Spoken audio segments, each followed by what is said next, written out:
Right. This post just kind of came out of nowhere in the last few minutes, Efnan. The Post also warned that any ordinary Gazans who were found to be holding hostages would be subject to death, in fact. This was a very belligerent post, but he did not mention what we all learned a few hours earlier, which is that the U.S., for the first time that we know of, has been in direct talks with Hamas in Doha. This was hugely significant because it was back in 1997 that the U.S. State Department designated Hamas as a terrorist organization, and the U.S. position has for decades been that the U.S. does not negotiate with who it calls terrorists. So this would be the first time publicly that we've ever heard of this happening. Now, the White House would not say what exactly they're talking about, but the news outlet Axios is reporting that it all comes down to Adam Bowler. He's the Trump administration's top hostage envoy, meeting with Hamas, their top negotiator, talking about a little side deal here, a mini deal,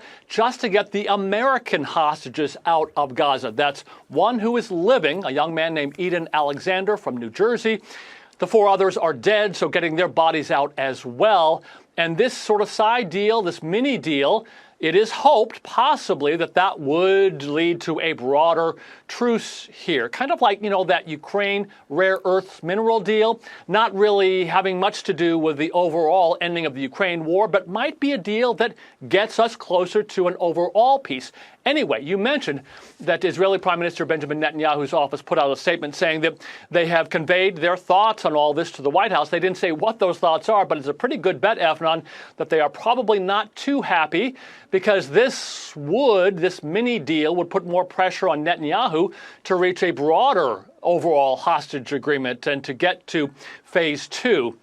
Now, this is all really significant because, we don't know what the Trump administration might be demanding or what Hamas might be demanding in exchange for this mini deal. But if it goes through, well, maybe it could lead to a broader agreement. But so why did Trump then throw out this big bomb on social media, this really belligerent threats to Hamas? Well, he has a history of this, of during negotiations, maybe sending out a really bellicose kind of statement. Sometimes it has worked, sometimes it has not. Maybe it's moved the needle a little bit. We'll have to see.